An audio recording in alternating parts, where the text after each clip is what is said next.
Many people automatically assume that gender inequality depends on a specific society's norms, values, and history, but to what extent is this assumption actually true?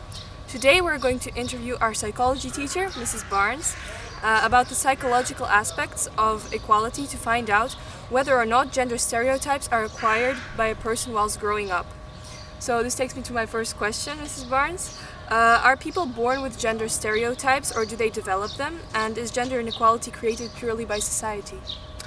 I think it's difficult to say that children are born with gender stereotypes because of obviously when we're born we are really a blank canvas, but there is evidence to prove that children learn from their environment and the people very close to them. So social learning theory tells us that children learn from the people that they are mainly around, which with small children is usually their parents or their siblings and the rest of the family. And there have been some experiments. Levy and a psychologist worked with some other psychologists and found that we start to develop very early our ideas of gender. So if you give children toys to play with, by the age of about 2, they will decide to choose, or they will pick the toy that we would probably call appropriate to their gender. So girls would go for toys, toy dolls, and boys would go for toy cars, toy trucks. So it appears that children pick up that kind of information quite early. Also, Levy found that by the age of about 3 or 4, children associate particular jobs with particular genders, yes. So and competencies. So if the car's broken, Daddy will mend it. If dinner needs cooking, Mummy will cook it. But obviously that depends on the kind of family that children are within, because some families don't function in the same way. So obviously there will be variations. So I don't think it's something that you're necessarily born with, but as I said, it's acquired very early on in life. And how does gender discrimination affect behaviour? It affects our behaviour because it affects the way in which we perceive ourselves as well as the way others perceive us. So we have something called a self-schema, which is a framework in our head that tells us that we are what we believe we are.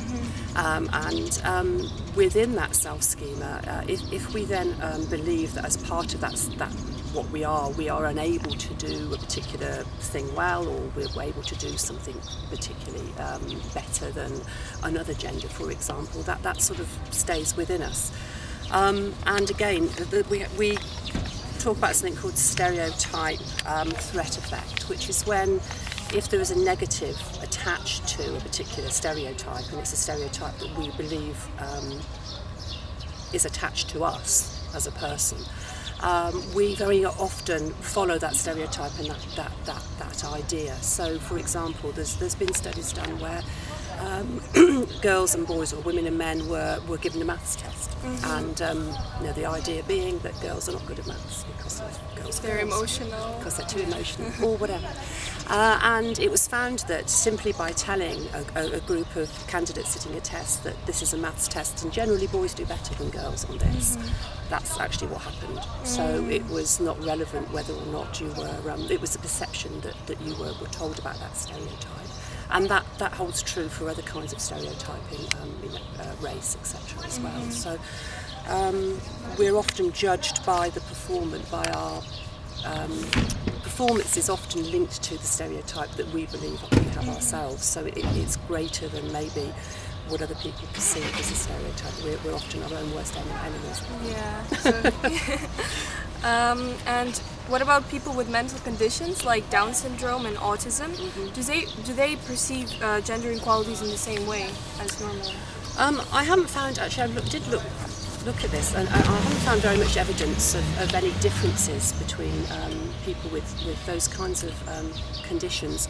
I know if you look into autism in detail, autism is often linked more to the male gender anyway, and so there will be, I guess, a link there. But in terms of perceptions of other people, I don't think that there is any link that has been. No, I don't think so. Okay. And is it true that women are unable to commit brutalities because they are perceived as being more emotional? Because usually if someone studies history, then it's always the bad guys are the men, like Stalin and Hitler. Like, you wouldn't really think of a woman being as a bad. I think Okay. that there's lots of women in history who've been brutal.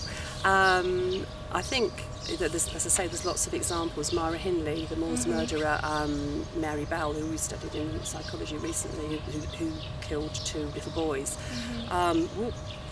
Sorry. There's, as I say, many examples of women who murder, and I think very often women murder because they're emotional as well, so that's another issue.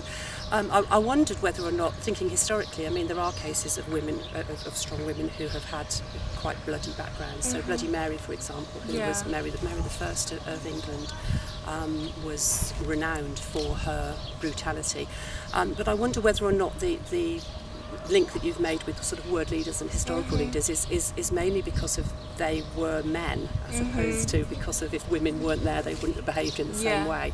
And again, that's another aspect to inequality. Historically, there are far fewer women in that kind of position of power.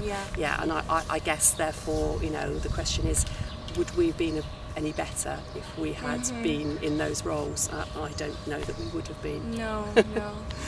And how do you think teenage mentalities change, considering the fact that they attend either a mixed school or a non-mixed school? Like, in terms of sort of gender stereotyping, I think girls' schools have been proved that they are all girls' schools that are very good for girls. They tend to step outside stereotypes. They tend to have the opportunity to flourish in subjects that maybe their stereotype has been that you're not good at, or but then again, I believe in mixed schools boys do better because of the better than they do in single-sex boys' schools because of the influence of girls. And so if you're in a mixed school as a boy, you're more likely to be more successful. In general terms, than if you're in an all-boys school. And again, it comes down to individual schools and individual people, individual cultures. Different cultures are different again. But I think, as I said, the main line of argument seems to be that girls do better when they are taught on their own. Whether that's good socially or not, that's another issue. It depends if you're talking about academics or social. Of course, there's a balance of those two. Okay. Thank you for your questions, Mrs. Barnes, and thank you for watching our video. Don't forget to subscribe.